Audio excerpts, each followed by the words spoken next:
राजस्थान के भीलवाड़ा जिले में रहने वाले किसान विष्णु कुमार पारीक जैविक खेती कर लाखों रुपए सालाना कमा रहे हैं। वहीं किसानों को भी जैविक खेती करने की प्रेरणा दे रहे हैं। इसी वजह से इनके खेत पर कई बार किसान मेले का आयोजन हुआ है, जिसमें प्रदेश भर के किसान और वैज्ञानिक शरीक हुए थे। बता दें कि विष्णु कुमार किसान अपने खेत में गेहूं, जौ, कपास के अलावा कई सब्जियों की भी जैविक खेती कर रहे हैं। किसान विष्णु कुमार पारीक का कहना है कि उन्होंने पीएम मोदी के कहने पर जैविक खेती करना शुरू किया है।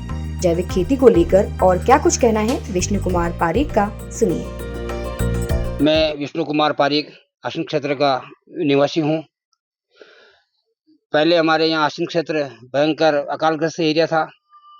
फिर धीरे धीरे हमने कृषि विभाग के माध्यम से, हॉर्टिकल्चर के माध्यम से वर्षा के पानी को सहेज कर फार्म पॉन्ड बनाए, फिर उससे खेती चालू की।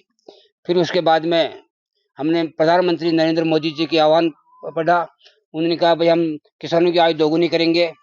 तो दोगुनी करने के लिए, उनके आह्वान को साकार करने के लिए हम एग्रीकल्चर विभाग के संपर्क में आए और एग्रीकल्चर और हॉर्टिकल्चर विभाग के माध्यम से मैंने 3 पॉली हाउस लगाए और 3 पॉली हाउस को धीरे धीरे हमने जैविक खेती का मिशन बनाया। क्योंकि अभी जो कोरोना काल आया उसके अंदर ऑक्सीजन की बहुत कमी हो गई और जो रासायनिक दवाइयों के दुष्प्रभाव से आदमी को बहुत बीमारियां लग गई और उनका इलाज में बहुत पैसा खर्च होता है। तो हमने प्रधानमंत्री जी के सपने को साकार करने के लिए जैविक खेती की ओर ध्यान दिया और आज मेरे 3 पॉली हाउस है, 6 गायें हैं और 6 गायों की से मैं गोबर से वर्मी कंपोस्ट की यूनिट है।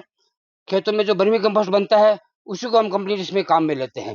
और नीम की है, जो दूसरी दवाएं हैं, जीवामृत है, ये आदि दवाएं तो हम यही बनाते हैं और आदि दवाएं जैविक दवाएं मंगाते हैं महाराष्ट्र से। और 3 पॉली हाउस के अंदर हम जैविक ही कर रहे हैं। तो जो हमारे साल के अंदर 3 पॉली हाउस में कम से कम 15-20 लाख की नेट इनकम हो जाती है और जो हमारा खीरा मंडी में जाता है वो हाथों हाथ बिक जाता है।